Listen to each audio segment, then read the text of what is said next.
Oi, som. Boa noite, minha querida igreja.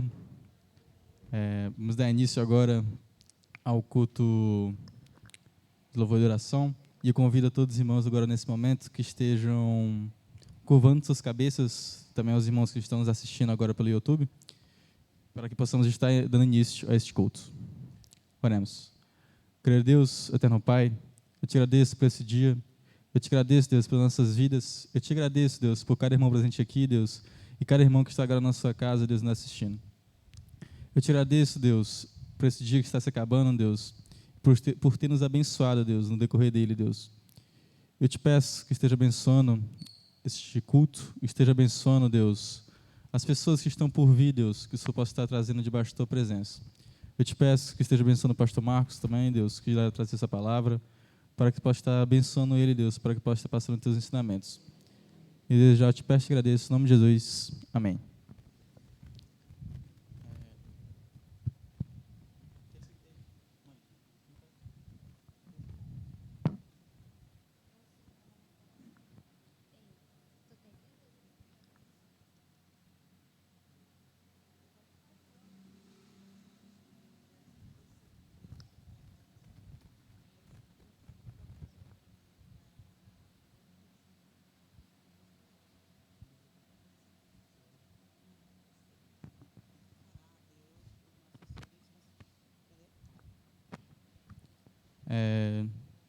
Então, nós estamos agora no 23º dia da campanha de oração Invisível às Multidões.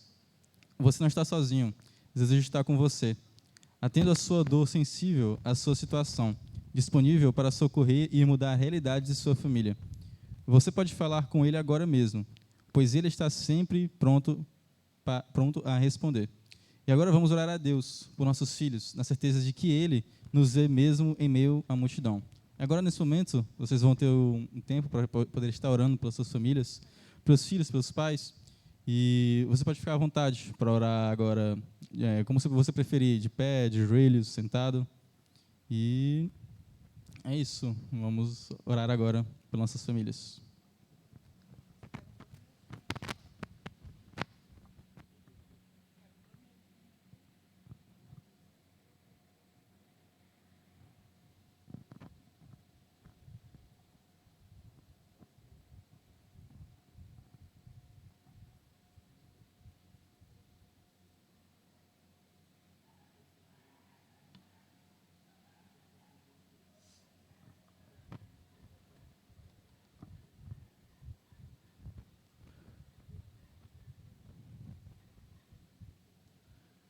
Querido Deus, eterno Pai, eu te agradeço, Deus, pela tua misericórdia. E eu te agradeço, Deus, por cada dia o Senhor estar presente mais e mais nas nossas vidas, Deus, com tua mão protetora. Eu te agradeço, Deus, Deus, por estar sempre cuidando da gente, Deus, das nossas famílias. E eu te peço, Pai, que esteja abençoando neste momento, Pai, cada filho, cada pai, cada mãe, Deus, que se encontra longe de Ti, Deus. Cada mãe, Deus, que chora pelo filho que agora não está em sua casa, Pai. Eu te peço, Deus, que esteja abençoando, Deus, cada dia mais e mais nossas famílias, Deus, as famílias, Deus, deste mundo. E eu te peço, Pai, que esteja, Deus, cada dia mais e mais, Deus, nos deixando debaixo das Tuas asas, Pai, nos protegendo do maligno, Pai. Eu te peço, Deus, que esteja abençoando agora também essa noite, Pai. E eu já te peço e agradeço, em nome de Jesus. Amém. E agora eu convido os irmãos para abrirem suas Bíblias em 1 Pedro, do versículo 1, do capítulo 1, do versículo 6 ao 7.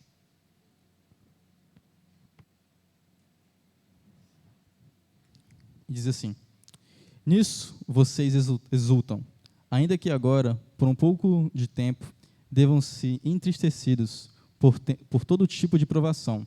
Assim acontece para que fique comprovado que a fé que vocês têm, muito mais valiosa do que o ouro que perece, mesmo que refinado pelo fogo, é genuína e resultará em louvor, glória e honra, quando Jesus Cristo for revelado. Amém. E agora eu convido o Ministério de Louvor.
sacrificar aquilo que me custar, tu inclinarás os seus ouvidos ao meu clamor.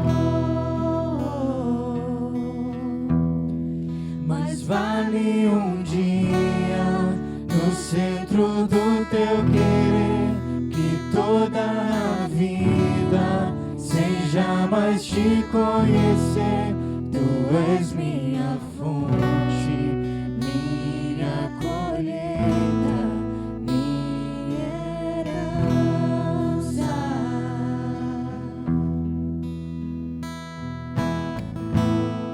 Esse lugar, tu és real.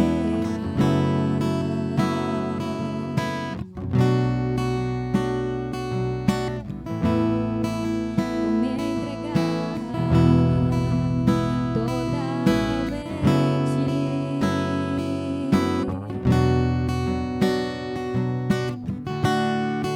O teu toque abriu os olhos do meu coração,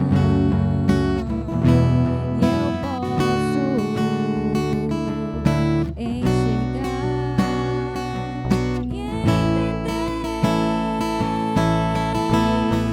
Se eu me humilhar diante do teu altar e sacrificar aquilo que me custar, tu inclinarás os seus ouvidos ao meu clamor.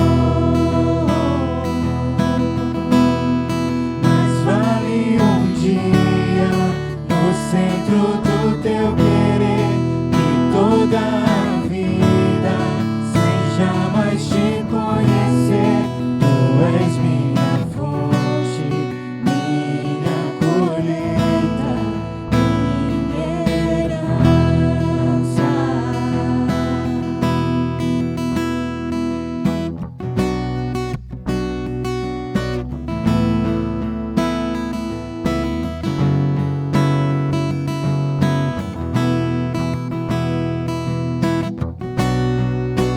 A minha fonte é o teu amor, minha colheita é o teu amor, minha herança é o teu amor.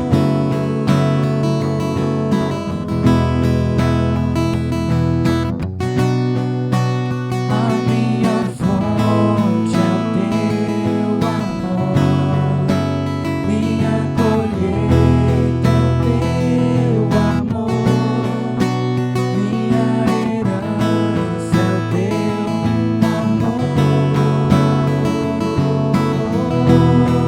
Se eu me humilhar diante do teu altar e sacrificar aquilo que me custar, tu inclinarás os teus ouvidos ao meu clamor.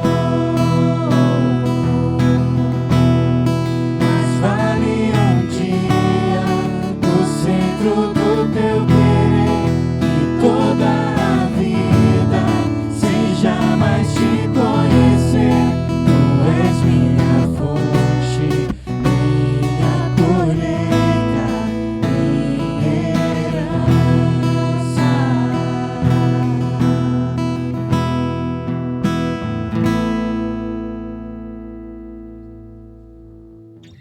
Bora testar de novo, se nós já começamos a bater palmas e uníssonos. Bora? Vamos ficar de pé? A Noemi já sabe.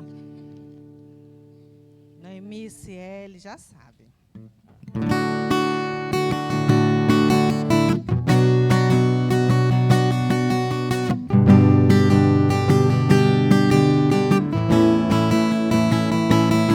Quero te ver sorrindo agora, cantando e exaltando assim. Aleluia, aleluia. Esquecendo de tudo, respirando profundo, louvando em verdade de coração. Olhando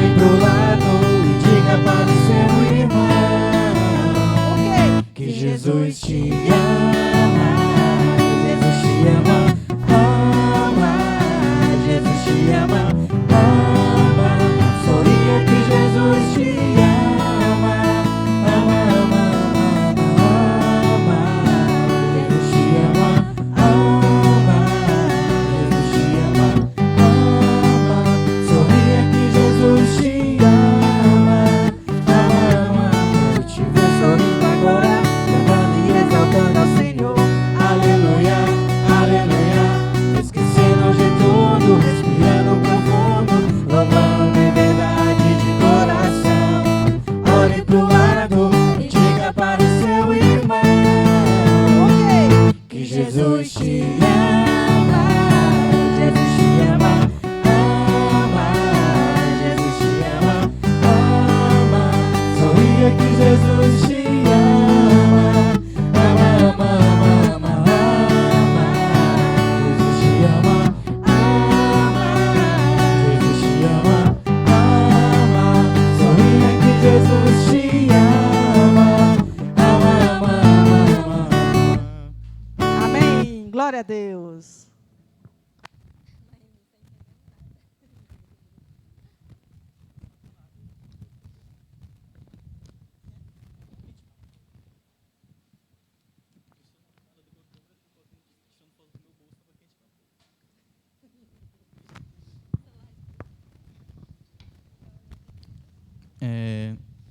Mais uma vez, eu convido os irmãos que estejam abrindo as suas Bíblias agora em Romanos 12, versículo 12.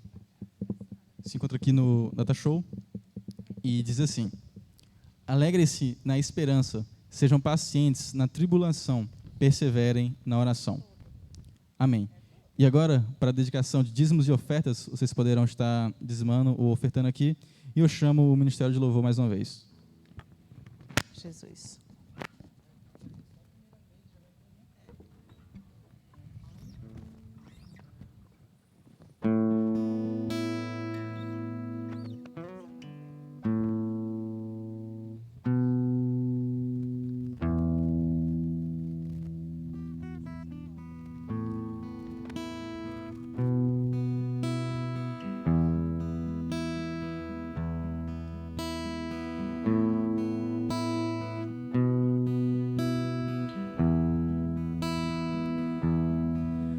Um presente precioso eu ganhei,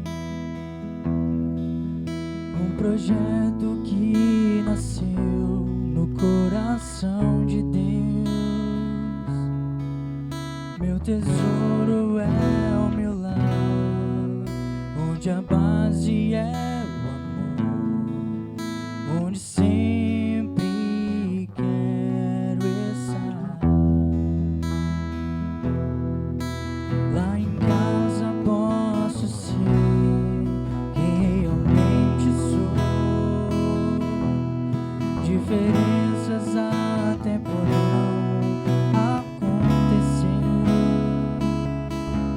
mas quando a mágoa tem razão, prevalece o perdão. Para sempre assim será. A minha família, debaixo da graça, guardada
presença do Senhor.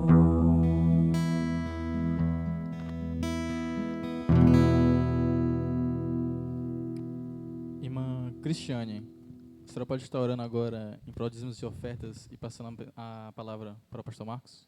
Pode ser aí, sim.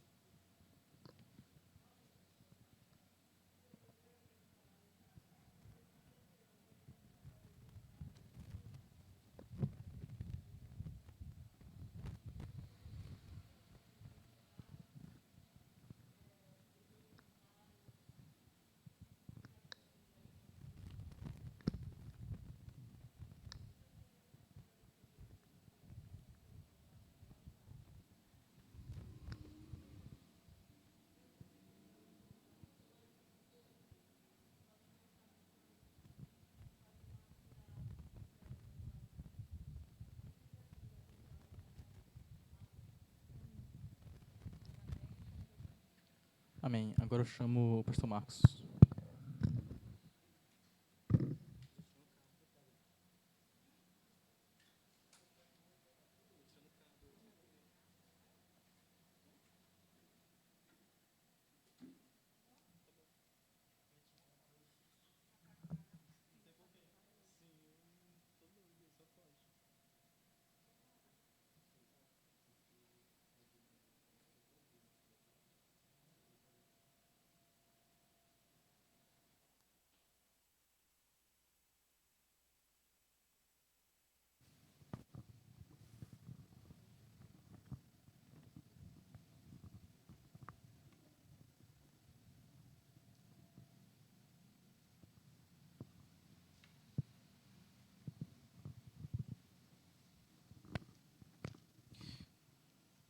Graças a Deus, meus irmãos. Amém? Deixa eu fechar aqui, senão o vento fica batendo muito forte. Nós temos estado orando, né, nós temos participado da campanha de oração e temos estado orando para os nossos filhos. Em favor dos nossos filhos, e temos também incentivado para que os filhos também estejam intercedendo em favor de seus pais. Nós temos pregado, nós temos refletido sobre histórias de alguns pais, que são apresentados, que é relatado, suas histórias no texto sagrado. E hoje não é diferente. Hoje, nós também estaremos fazendo isso. Nós já estamos chegando no final dessa campanha de oração, mas eu espero de que os irmãos tomem gosto por isso e não deixem de estar orando, de continuarem orando, pelos seus pais e também os pais intercedendo pelos filhos. A reflexão que nós estaremos fazendo hoje, nós estaremos refletindo no texto de Lucas, capítulo 7. Lucas, capítulo 7. Esse quarto domingo, o tema de hoje é Alegria Voltou. E, como eu disse, nós estamos em uma campanha de clamor. Nós temos estudado sobre alguns pais na Bíblia, aí, a história deles. Hoje nós vamos refletir sobre uma mãe que não foi procurar Jesus. É interessante que todos os outros, a gente vê que há um clamor ali por Jesus. A história que nós estaremos refletindo hoje, essa mãe não foi ela que foi procurar Jesus. Na realidade, ela é encontrada por ele. Enquanto os pais lá que a gente falou, que a gente estava meditando, esses tinham alguma esperança, se mantinha esperança, tanto é que eles foram ao encontro de Jesus, tanto aquela senhora, aquela mãe que tinha um filho, que tinha uma filha que estava enferma, que estava possessa, e que quando ela vai clamar a Jesus, e lá Jesus disse que havia vindo para a casa de Israel. No caso do outro, né, o outro pai, que pede a Jesus, e ele me ajuda a crer. Jesus diz para ele: se tu creres, verá. Tudo é possível para aquele que crê. Aquele pai, né, da história passada, da narrativa passada, ele pediu ajuda ao Senhor: ajuda-me a crer. Havia uma esperança ali. Nesse caso aqui, não.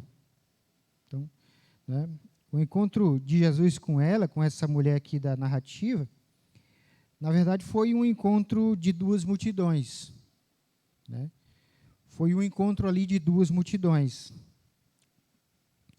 né? E essas duas multidões, elas se encontram à porta da cidade referida aí no texto sagrado, cidade de Naim, né? Porém, com uma grande diferença entre essas duas multidões. A multidão que acompanhava Jesus vinha eufórica. Imagina só, vinha eufórica, pois estava na companhia, tinha presenciado já certamente os episódios passados. Aquelas multidões que seguiam Jesus certamente havia, né, presenciado, e se não presenciado, mas havia ficado sabendo, né, do ocorrido anteriormente. A outra não. A outra que vem com a mulher é um cortejo, né, vamos dizer aqui, de um defunto. O filho estava morto. Então há uma diferença aí, uma grande diferença. A multidão que acompanhava Jesus estava eufórica. A multidão que acompanhava essa mulher estava triste, em pranto, né?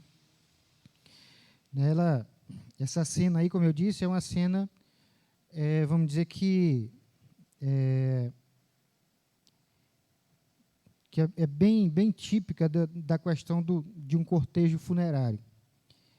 E aí a gente vai imaginar, né, essa mulher da história, né, que teria sonhado, de repente, de ser uma mãe. O texto nos diz, né, eu estou apenas comentando um pouco, mas vai nos falar que ela era viúva, né? Era uma viúva. E esse filho é filho único também, né? Certamente ela, né, como uma pessoa da terra, né, daquela terra, certamente havia sonhado nesse filho crescendo, se tornar um cidadão, me arrisco a dizer aqui um homem de Deus, e um provedor para a sua casa. Mas agora a realidade é outra. Há um cortejo funerário. E essa mulher, não é, que está aí, né, certamente lhe foi tirado do chão.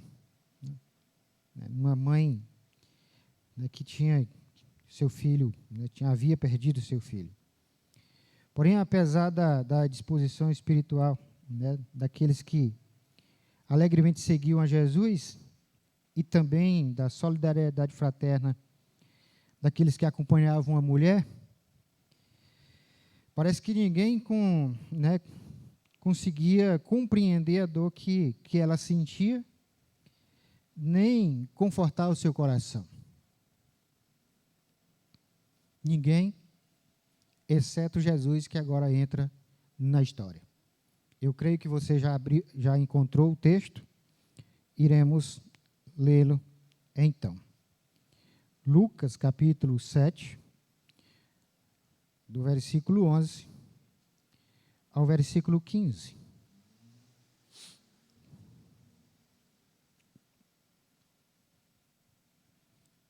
Amém?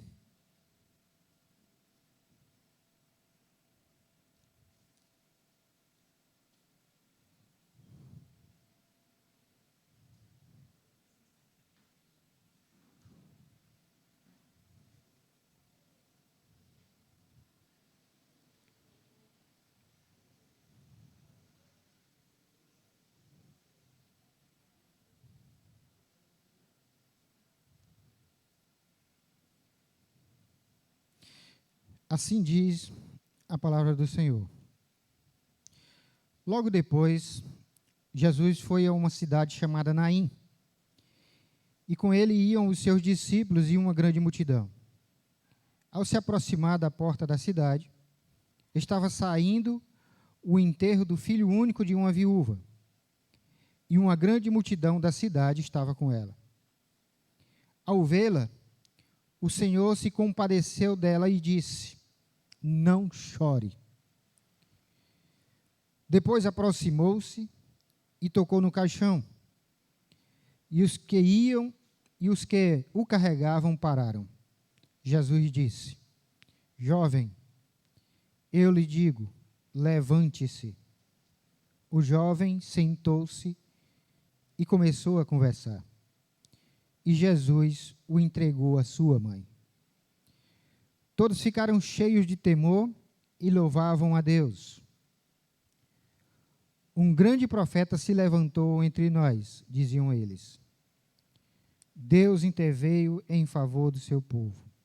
Essas notícias sobre Jesus espalharam-se por toda a Judéia e regiões circunvizinhas. Amém? Vamos orar mais uma vez? Deus Pai, Deus Filho, Deus Espírito Santo.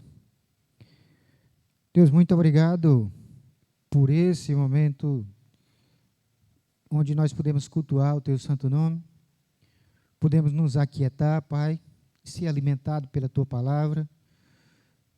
Momento esse, ó Pai querido, que nós podemos entoar louvores ao Senhor, exaltar a Tua presença, exaltar o Senhor no seu trono, Pai. E nessa hora, Pai querido, que temos aqui a Tua palavra em mãos, nós queremos meditar nela. E nós queremos que o Senhor fale aos nossos corações, meu Pai. Pois nós, Pai de amor, Pai de bondade, nós não compreenderíamos, nós não temos a capacidade de enxergar, de perceber, Pai, as coisas espirituais, se não for o Senhor que as revela. Por isso, meu Pai, fala aos nossos corações. Nos usa como instrumento em Tuas mãos. E todos aqueles, ó Deus querido, que têm entoado, que têm cantado louvores ao Teu santo nome, aqueles que têm estado intercedendo, os pais que têm estado intercedendo pelos seus filhos. Deus de amor, Deus de bondade, nós clamamos que a Tua graça esteja os alcançando. E que de fato, ó Deus querido, eles possam ter uma boa notícia. Nos abençoa nessa noite, meu Pai. No santo nome de Jesus. Amém e amém. Muito bem. Podeis sentar. O texto lido, que acabamos de... O tema, como eu disse, da mensagem dessa noite é: a alegria voltou. Interessante porque as outras situações que nós já havíamos frisado aqui, havia esperança. Aqui a esperança já havia, porque já estava sendo levado ao cemitério. Mas a ideia central desse texto é que em Jesus sempre há esperança. Em Jesus sempre haverá esperança. E nós vamos aqui, dentro desse texto, nós queremos falar sobre 3 verdades que são necessárias, que são fundamentais, e que nós estaremos aprendendo aqui com esse diálogo, com essa narrativa sobre o que Jesus fez, a essa mãe. E uma das primeiras lições que nós vamos aprender tem a ver com o clamor em lágrimas, do versículo, no capítulo 7, 13 desse mesmo livro, a dor do coração daquela mãe que perdera seu filho se expressava em lágrimas. ela clamava em planto. E o que chamou a atenção de Jesus aí, né, o que chamou a atenção de Jesus e o encheu de compaixão. Você vê que a narrativa é continuada, tem duas multidões, e ambas essas multidões têm contextos diferentes.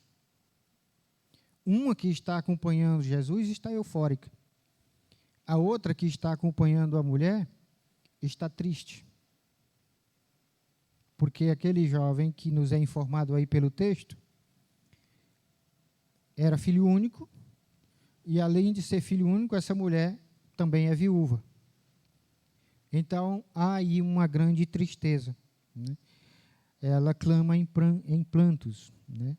E isso comove Jesus, né? Ele se encheu de compaixão. E aí, nisso, o milagre veio. Nisso vai acontecer o milagre. Ou seja, se aquela mãe estivesse indiferente e conformada, nada aconteceria.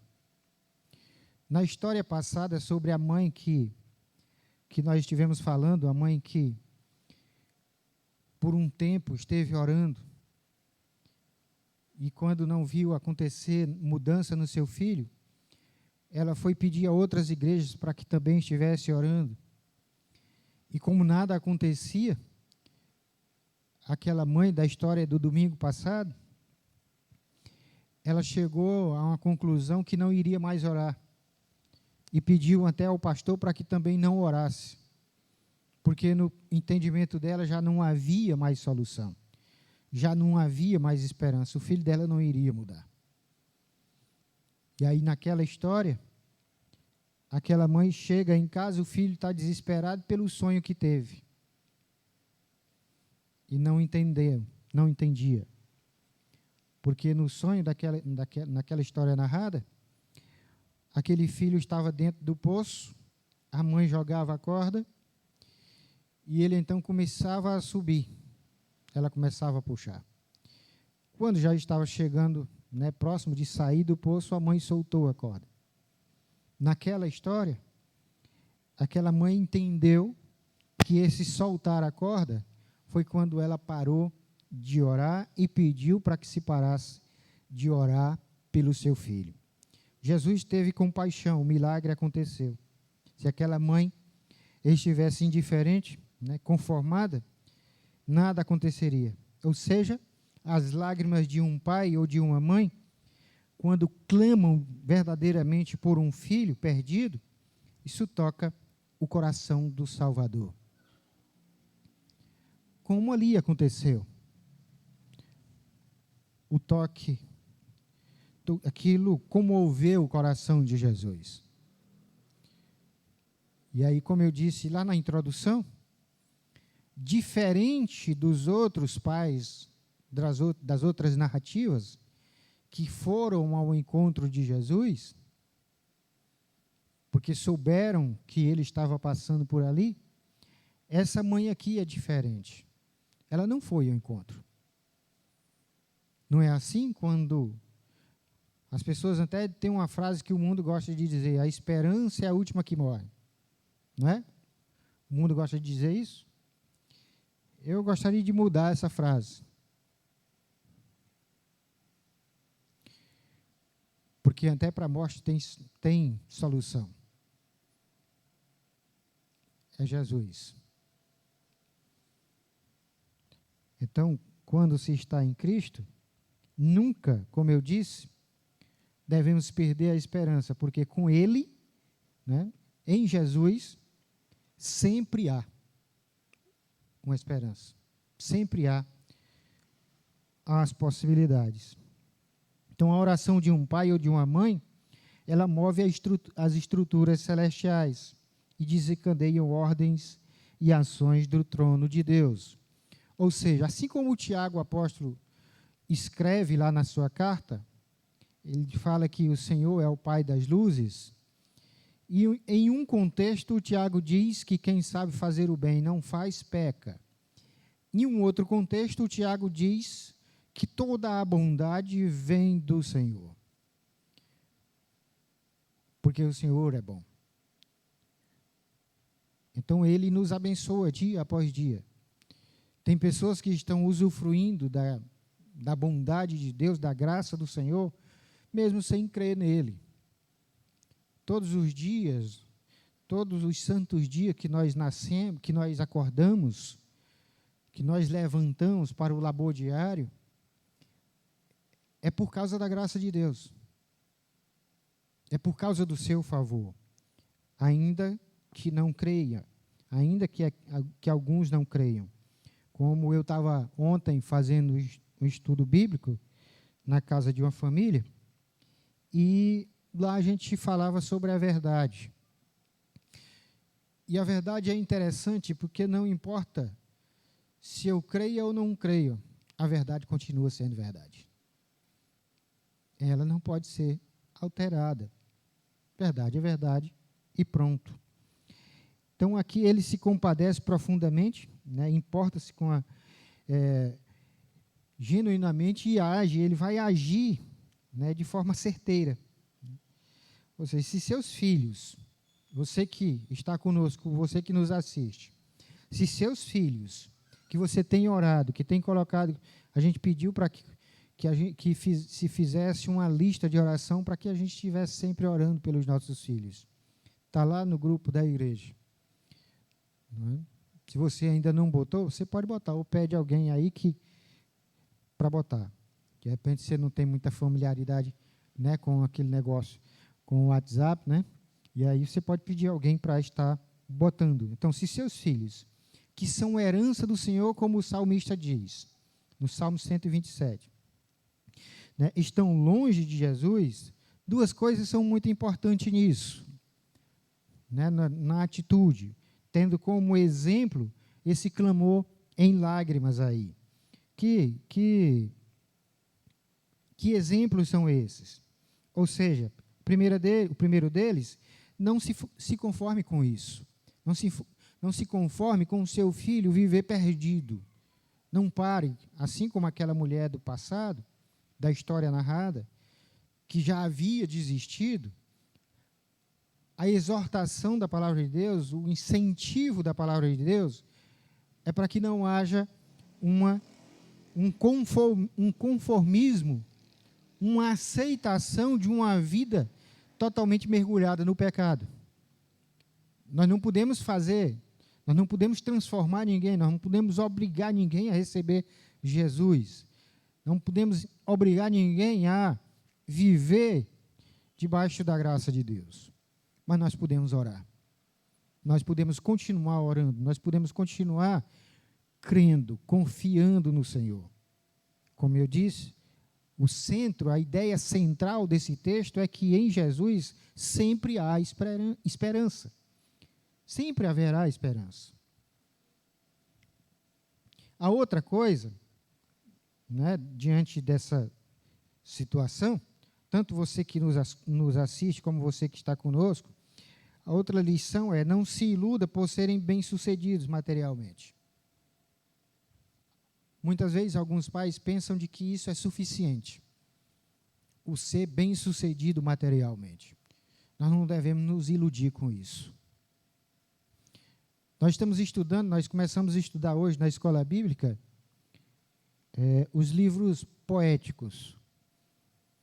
E o primeiro deles é o livro de Jó.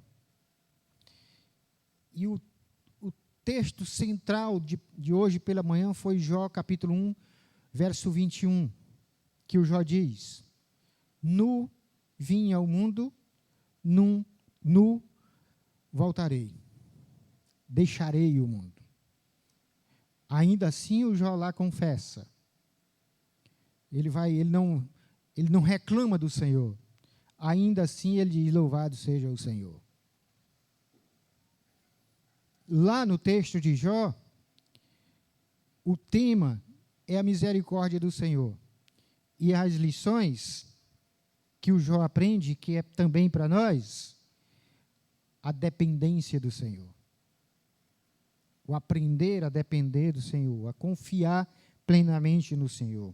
Ou seja, no exemplo aqui, na lição, como eu disse, a primeira lição que vem do clamor em lágrimas, o incentivo é que enquanto pai, enquanto filho, que clama e que quer ver o seu ente querido, assim como você desfruta da graça de Deus, assim como você que foi alcançado pela graça de Deus, você certamente quer ver o seu filho, quer ver o seu pai também desfrutando dessa graça, sendo alcançado pela essa graça de Deus. Então, assim como o exemplo daquela mulher, chore por eles diante do Senhor em oração perseverante, crendo no poder do Salvador. E aí Deus há de trazê-los à vida. Porque entendamos bem, hoje o ser humano sem Cristo, ele ainda vive um dilema pensando de que está vivo. E aí nós podemos voltar lá para o começo de tudo. Quando Adão comeu da fruta. O Senhor havia dito para o Adão que se ele comesse, ele morreria. O Adão comeu e certamente deve ter passado na cabeça dele. Ele terminou de comer e não caiu morto. Ele deve ter pensado, não, tem algum engano aí. Ele deve ter pensado, eu continuo vivo. Mas o Adão só foi entender quando Deus se apresenta, quando Deus vem, porque a Bíblia lá no começo vai dizer que o Senhor, né, toda a tardinha caminhava com Adão no paraíso. E o Adão só vai entender que de fato agora ele estaria experimentando a morte quando recebe a punição de Deus por ter desobedecido. Até então, não há uma menção de haver entendimento. Mas agora que Deus o expulsaria do jardim do Éden, o Adão passa a entender essa separação. Ainda hoje existe muita gente pensando de que porque tem fôlego de vida, acha de que não precisa renascer espiritualmente. Acha de que não precisa da interferência do Senhor da vida, aquele que é Senhor, aquele que concede sentido para a nossa existência. Porque sem Ele, o próprio Cristo mais tarde vai dizer, sem Ele nós não podemos fazer nada. No final do versículo 13, Jesus diz à mulher, não chores. Não era uma censura ao choro da mãe. Não era a ideia de que muitas vezes a gente, quando o nosso filho está chorando, e aí aquele choro perdura, e você se chateia e desengole o choro. Não é essa a ideia. Jesus não estava censurando ali, vamos dizer que não era uma censura de Jesus àquela mãe que sofria. Mas, ao contrário, foi ali uma palavra de grande esperança para ela. Porque nessa palavra que Jesus diz, não chore, porque o texto no início vai dizer que ele se comoveu. E quando diz não chore, né, é como se ele dissesse, eu vi as tuas lágrimas. Eu estou vendo as tuas lágrimas. E agora a causa é minha. Então não chore. Não fique chorando.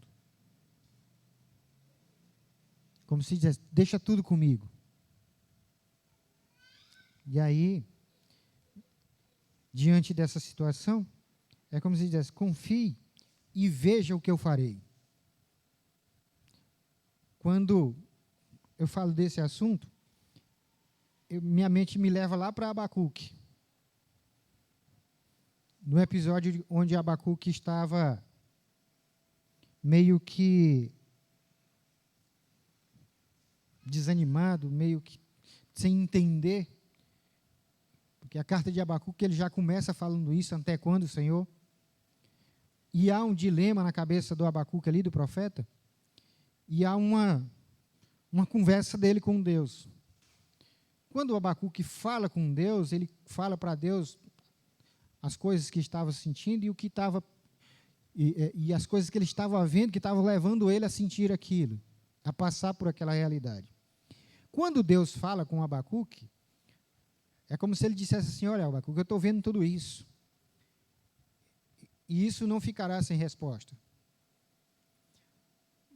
E aí Deus vai dizer para o Abacuque escrever em uma tábua fazer um cartaz bem grande, primeiro outdoor da história, colocar para o povo, para que toda pessoa que passasse visse e lesse o que Deus ia fazer. Onde é que eu quero chegar com essa história, com lembrar isso do Abacuque? A mesma atitude do Abacuque ali foi de fazer e sentar e esperar Deus agir. Esperar o tempo de Deus. Aqui, pare de chorar, não chore. Confie e aguarde o que farei. Tão simplesmente confie. Diante disso, você crê que a palavra, essa Bíblia que você tem em mãos aí, é a palavra de Deus? Amém? Amém ou não amém, irmãos? Entendamos bem uma coisa. A Bíblia lá do passado, que é a palavra de Deus do Gênesis ao Apocalipse, ela continua sendo palavra de Deus do Gênesis ao Apocalipse, suficiente para nos corrigir, suficiente para nos educar, suficiente para nos edificar em fé. Ela aponta para o Senhor. Se é assim, se eu creio que essa palavra é a palavra do Senhor, é razoável também, assim como no texto aqui, que você creia que Ele pode fazer também assim na sua vida. Amém? Assim como Deus agiu lá, Ele ainda age hoje. Ele é o mesmo Deus de ontem e é o mesmo Deus de hoje e o será eternamente. Uma outra lição que a gente vai aprender, e a segunda lição, ela vem de uma outra realidade. Ainda aí, agora o versículo 14, o toque maravilhoso de Jesus. O toque maravilhoso de Jesus. Ou seja, há todo um contexto por trás desse evento aí. Ou seja, é um cortejo fúnebre. Jesus, até então, para aqueles que andam com ele, é o profeta. É o homem sagrado. Então, no contexto da lei judaica, há todo um pano de fundo sobre isso aí que vai acontecer. Ou seja, um judeu, ele não poderia tocar em um corpo morto. Não podia. Nem no objeto fúnebre, onde o corpo estava depositado. Jesus é judeu. Ele é o profeta na visão deles ali, da multidão. E aí vai acontecer, o que vai acontecer aí, deve ter feito com que eles ficassem paralisados. Depois, não podia tocar, nem onde o morto, ou seja, no caixão, no esquife, né? Pois assim fazendo, ele seria considerado imundo, se tocasse. Por isso que não devia nem se aproximar. Então, o sacerdote, ele não poderia fazer isso nem mesmo por um parente. Nem mesmo por um parente, ele não podia fazer isso. E por alguém que fosse próximo. Quanto ainda mais por um estranho. Num episódio aí, você vê de que é o primeiro... Não havia sido narrado, Jesus não havia ainda encontrado essa mulher. Ou seja, não era alguém do meio, não era alguém que acompanhava Jesus. Também não era alguém que tinha ido ao encontro dele. É ele que está indo ao encontro aí. Então era natural e compreensível manter uma distância. Ter uma distância de segurança. Assim como hoje. Vocês estão por conta do vírus, não é? Tem sido incentivado, manter distanciamento, essa coisa toda. Jesus quebrou todos os protocolos aí. Os protocolos religiosos e também sanitários de sua época. Porque essa ideia de não tocar era um protocolo religioso, o sacerdote não podia. Não podia fazer isso. Mas Jesus quebrou tanto os protocolos religiosos e sanitários de sua época e se aproximou do menino morto. Eu fico imaginar esse evento aqui, essa coisa. Está lá o povo levando o garoto para sepultar. De repente, Jesus se aproxima. E o desfecho dessa história muda totalmente de figura. Né? A tristeza aqui é semelhante ao que Ana cantou. Lá no texto é dito que a boca de Ana se encheu de riso. Lá no texto de Samuel. A tristeza e a angústia por não ter a condição de ser mãe, no caso da Ana, né, a fazia amargurada, tristonha o tempo todo. Mas quando Deus a abençoa com um filho, com Samuel, aí é dito lá na oração dela, no cântico de Ana, que a boca dela se encheu de riso. Aqui vai acontecer algo semelhante.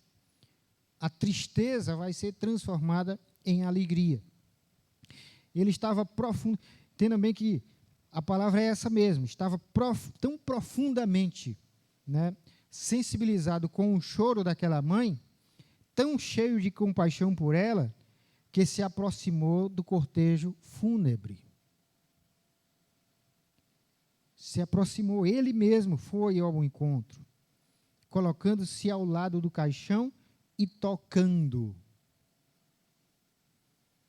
Jesus quebrava protocolos religiosos.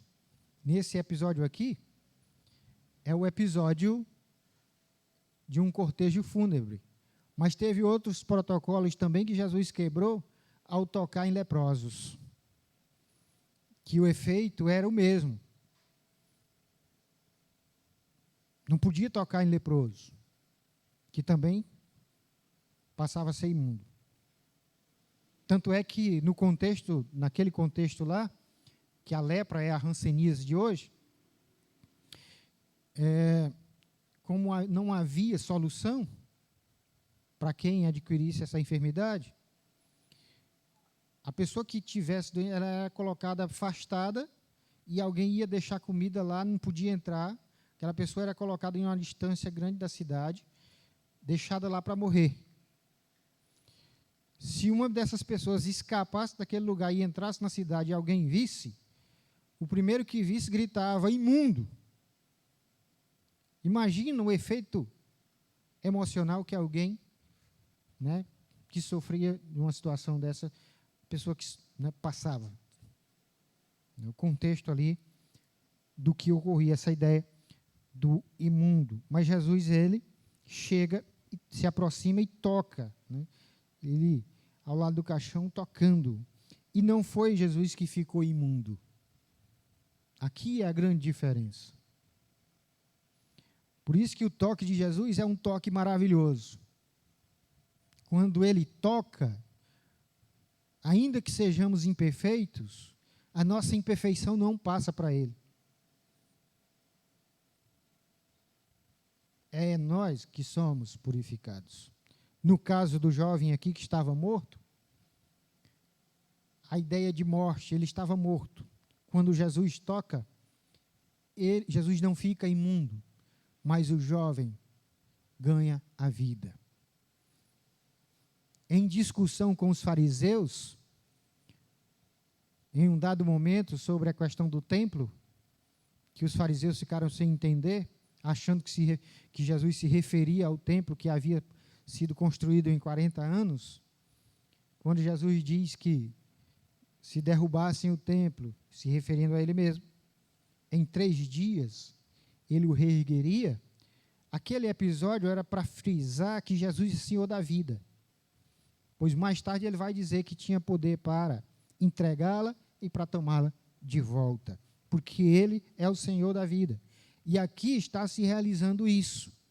Aquele jovem estava morto, estava sendo levado ao cemitério. Jesus se aproxima e toca. Jesus não é contaminado, é o jovem que ganha vida, que retorna, né?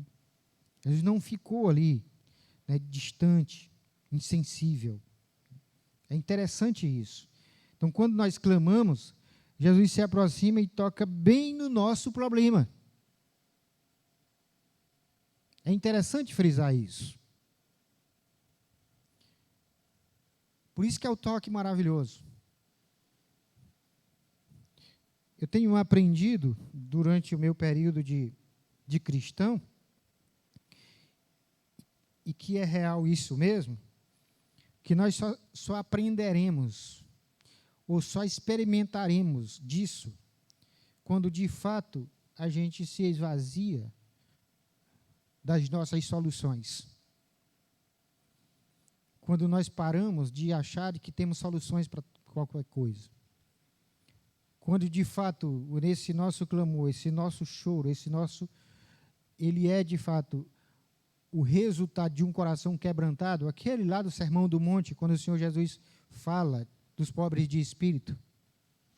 Quando nós aprendemos isso, o ser pobre de espírito, o ser realmente dependente, aí a gente percebe as coisas acontecendo, porque o Senhor chega e toca lá no nosso problema.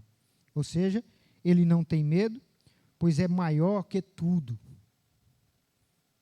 Os religiosos certamente ficaram distantes nesse episódio. Como lá no primeiro ponto, a mulher chorava e não havia consolo para ela. Eu digo que em um tempo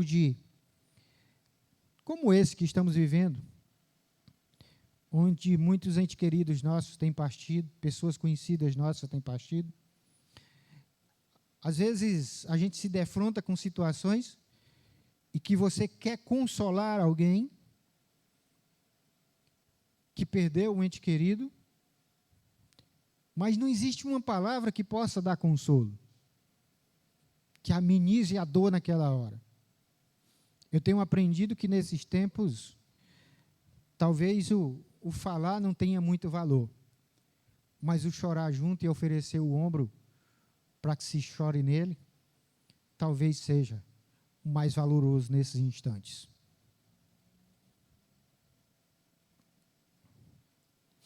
Ele, como eu disse, ele não tem medo, pois é maior do que tudo. E não há nada difícil demais para ele.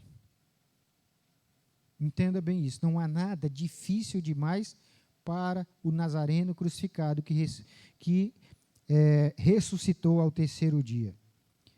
Além de não haver nada, né, difícil demais para ele, também não tem uma situação que não possa ser transformada. Aqui, como eu disse, é uma situação diferente dos outros casos. Lá havia ainda uma esperança. Aqui já está sendo levado para o cemitério. Tanto é que aí é o choro, ela está levando o corpo do seu filho para o cemitério. Então Jesus, ele não fica distante. Não fica insensível à sua nem à minha dor, como não ficou insensível à dor daquela mãe. Ele não fica insensível à nossa dor, mas ele está conosco, bem pertinho de nós. Assim como o profeta Isaías, quando fala sobre esse assunto, ele diz, há uma promessa ali, quando passares pelas águas profundas, eu estarei contigo. Já no caso do salmista, do Salmo 23, quando ele vai dizer assim quando ele fala, o Senhor é o meu pastor, mas lá no meio do texto, ele vai dizer que no caminhar, nesse passar por trevas, o Senhor está presente. É o Deus que se faz presente. É o Senhor que está presente em todos os momentos. No início do Salmo, é essa promessa, que as pessoas às vezes distorcem. O Senhor é o meu pastor e nada me falta. As pessoas pensam que a promessa ali é de não faltar coisas, mas a promessa ali é de não faltar a presença do próprio Deus.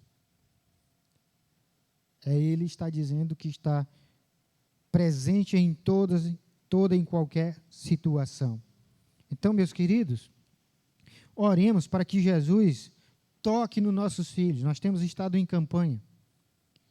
Continuemos orando para que Jesus toque nos nossos filhos, toque no seu pai, no meu pai. Toque nos nossos pais. Para que assim como nós estamos a desfrutar da graça de Deus, não por merecimento, mas porque Deus nos amou primeiro, também o seu filho, né, o seu pai, seu irmão, possa também experimentar disso. Oremos para que Jesus toque nossos filhos, né, que porventura estejam mortos espiritualmente. E entendamos bem uma coisa, independentemente dos problemas que possam ter causado o afastamento, não importa qual é. Uma das mentiras que Satanás conta para as pessoas que estão perdidas é dizer que elas pecaram, cometeram o pecado que não tem solução. Elas já estão tão distantes que não pode haver volta. Isso é mentira. É mentira, é engodo, para que a escravidão permaneça. A terceira lição, eu disse que seriam 3 verdades, a terceira lição aí é resultado das 2 primeiras e que tem a ver justamente com o tema. A alegria voltou. A alegria volta. O verso 15, quando vai acontecer isso aí. Ou seja, aquela situação ali era, sem dúvida alguma, o dia mais triste daquela mãe. Era o dia mais triste dela. Mas aquela caminhada rumo ao cemitério não seria ainda a mais triste. Porque eu não sei com você, mas eu entendo de que nesses momentos tem 3 momentos que são mais vamos dizer aqui, que arrasam a gente por dentro. É o primeiro momento que a gente se depara com a situação. Um outro momento é quando a gente tem que sair nesse cortejo. Quando tem que deixar lá. Mas o momento mais arrasador é quando você sai e tem que deixar ali. Por isso, a citação aqui que o cortejo ainda não era o momento mais triste. A volta do cemitério é sempre pior. Na ida, a mãe ainda tinha o corpo do filho. Mas na volta, o vazio seria real, seria devastador. Contudo, vamos ver o que vai acontecer nisso aí quando Jesus entra na história. Como eu disse, o versículo 15. Jesus interveio e transformou toda aquela situação. Transformou toda aquela situação. O menino foi restituído vivo para sua mãe, que o levou para casa, são e salvo. Já pensou? O dia começa com uma tristeza arrasadora.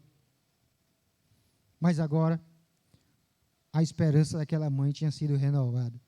a alegria dela, assim como a Sara, aliás, perdão, como a Ana, quando engravidou do Samuel e cantou e louvou a Deus e a sua boca encheu-se de riso, aqui certamente essa mãe também. Ou seja, aquela caminhada de volta do cemitério, né, a casa transformou-se em uma hora muito feliz, em algo real. Mas nós vamos observar que há uma sequência na ação de Jesus. Nessa ação de Jesus aí, há uma sequência. Primeiramente, ele vê uma mãe chorando. Ele percebe o choro. Por isso que ele diz, não chore. A outra sequência, ele se importa com ela. Ele se comove com o choro. Ele se compadece da situação.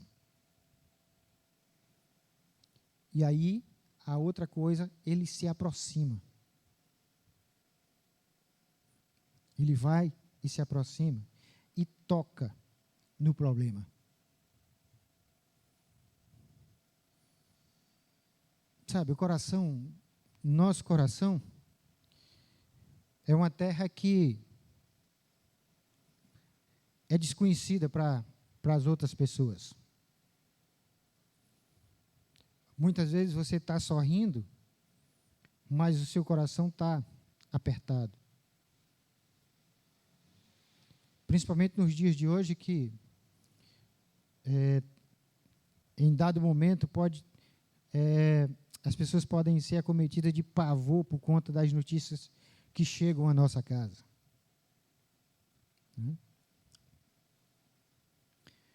De forma que o coração é uma terra desconhecida para as pessoas próximas. Por que eu digo assim? Porque Deus conhece mais do que nós, o nosso próprio coração. Então, aqui, para dizer isso, é a ideia de que o Senhor, Ele sabe tocar no problema verdadeiro, naquilo que causa de fato o problema.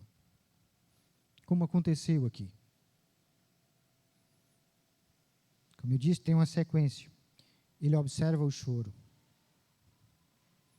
Ele se importa, se compadece da situação, se aproxima e toca. Então o menino se sentou e começou a falar. Né? Já pensou esse episódio? Alguém que há alguns minutos estava morto, agora senta e começa a falar? Ou seja, como igreja de Jesus hoje, nós devemos imitá-lo sempre, o Senhor Jesus. Há muitos que sofrem com seus filhos em situações que são terríveis, e terríveis em tantos sentidos. E nós não podemos, como igreja, ser indiferentes ao sofrimento, à dor e às lágrimas de pais e mães por seus filhos. A ideia é se parecer com Jesus. A ideia é se parecer de maneira tal que a gente clame pelo outro, esteja intercedendo pelo outro. Aqui é a ideia que o Paulo desenvolve mais tarde, quando escreve aos Gálatas, de levar as cargas uns dos outros. Do interceder como igreja, não ser indiferente. Precisamos não apenas olhar, mas ver com os olhos de Jesus, que se importa, se compadece, se aproxima, toca e fala a palavra de vida. O Senhor Jesus disse, quando Ele se refere ao seu povo, à igreja dele, Ele vai dizer de que a igreja dele precisa ser comparado ao sal e também à luz. Experimenta comer uma comida sem sal. Experimenta andar altas horas da noite sem ter luz nenhuma, para ver como é que é. sabe, um espaço tão pequeno, que você sai da cama para ir ao banheiro. Se tiver tudo apagado, você topa, parece um percurso tão longo, por causa da falta de luz. Quando Jesus se refere aos seus discípulos, aos seus seguidores, ele diz que eles precisam ser sal, precisam ser luz. Para que, de fato, isso ocorra, para que, de fato, você tenha a palavra que põe gosto na vida do outro, a palavra que leva a esperança na vida do outro, você primeiro precisa ter experimentado dessa palavra pessoalmente.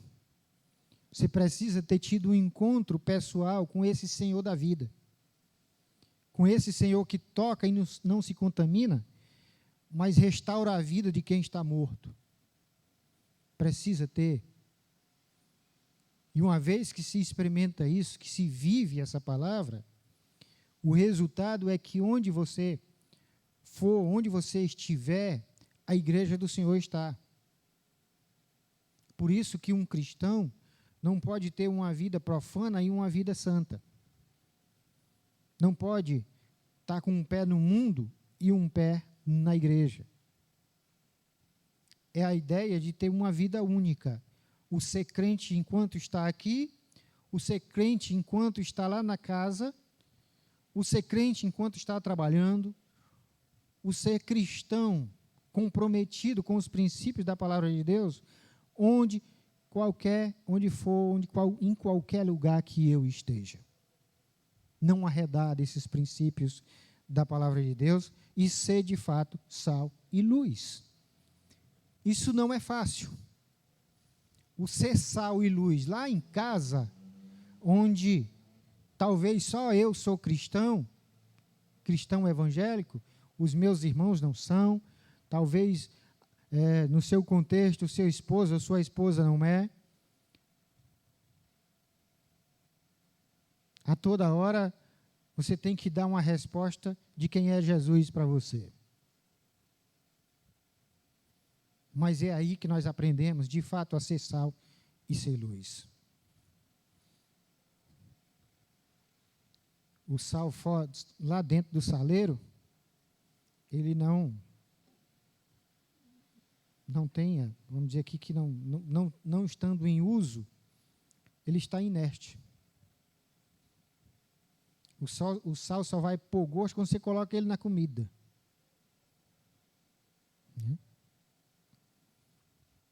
É a ideia de palavra de esperança, a ideia de palavra que, sabe, que traz vida, que é a palavra do Senhor, que levanta o caído.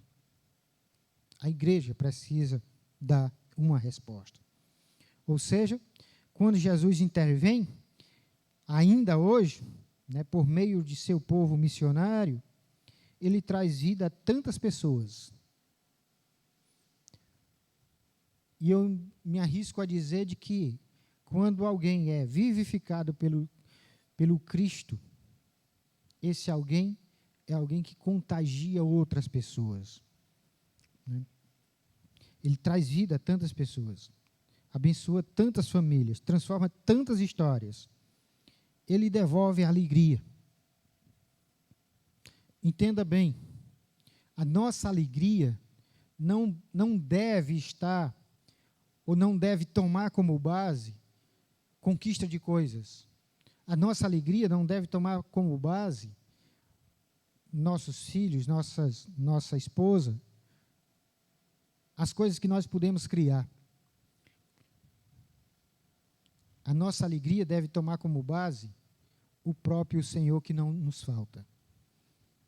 Porque uma vez que assim fazemos, a nossa alegria familiar será, de fato, um sorriso verdadeiro e não um sorriso engessado. Não será algo forçado. Quando é o Senhor aquele que é a fonte disso. Ele devolve a alegria, a esperança e o sentido para a vida. E aqueles dias que eram só de tristeza, tornaram-se os dias mais felizes de nossas vidas, na presença de Jesus. A nossa palavra é aquela mesma que o Senhor Jesus disse para o Tomé: creia. Creia no Senhor Jesus. Lá para o Tomé, ele disse isso e o repreendeu. Porque o Tomé havia dito anteriormente que creria apenas se tocasse. Lá o Senhor repreendeu o Tomé e disse: olha, Tomé, porque tu viu, tu creste. Felizes são aqueles que não viram, nem tocaram com suas mãos, mas crerão. Creiam verdadeiramente. Depositem sua fé no Senhor e não parem de orar. Não deixe de interceder pelo seu filho. Não deixe de apresentar o seu pai ao Senhor. Para que você também possa, né, se sentir alegre por participar da colheita do Senhor. Por estar sendo extensão do seu braço. Nós queremos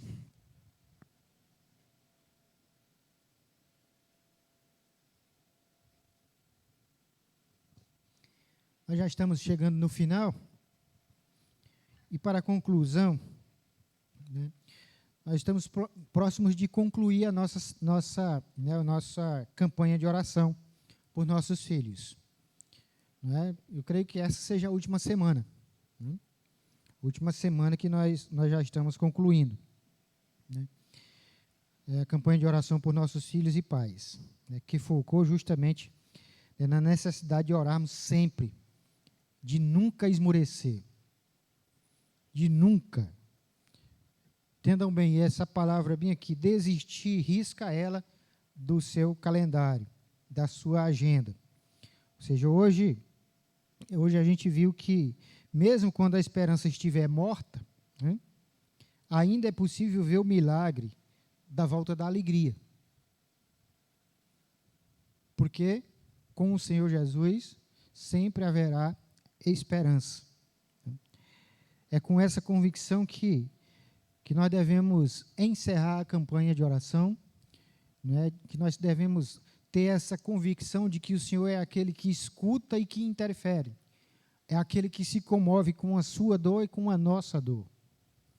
É Ele que pode tocar no lugar certo. E por assim ser, nós não devemos, né, perder a esperança, não devemos desistir. Ou seja, hoje essa campanha, né, Deus Ele já está a nos ouvir. E nossos filhos, nós devemos crer.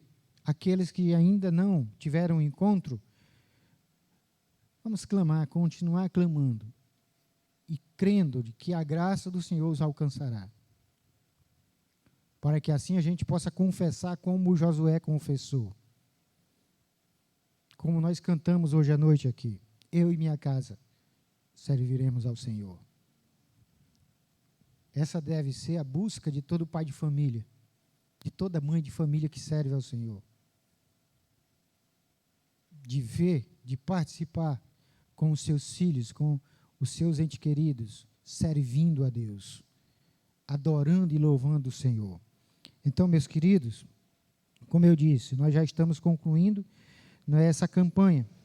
Mas porque Deus é aquele que responde orações, porque Deus é aquele que escuta o clamor dos seus filhos, não devemos desistir de orar, mas devemos continuar firmes e firmes no Senhor. Né? É o nosso apelo nessa noite, tanto para você que nos escuta pelo canal do YouTube, como para você também que está conosco aqui. E eu quero até reforçar que durante essa última semana, se você ainda não participou da sala de oração, eu quero, né, reforçar para que você participe conosco lá, para que você tenha esse momento de oração com o irmão Manuel, né, que tem dirigido a sala de oração. Viu, meus irmãos? Só algumas vezes que eu, né, estou dirigindo, mas na maioria das vezes é o irmão Manuel, não é? Porque, como eu disse ontem, ainda bem que ontem a gente chegou cedo, deu para a gente participar, né? Da sala de oração. Mas que o Senhor nos abençoe e que nós estejamos perseverantes em oração por nossos filhos, em oração pelo nosso Pai. Amém? Vamos orar, vamos ficar de pé e orar.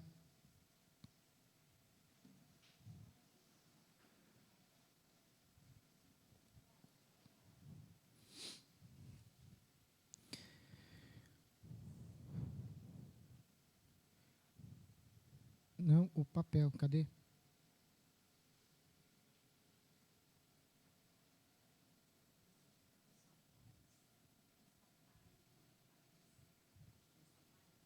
Uhum.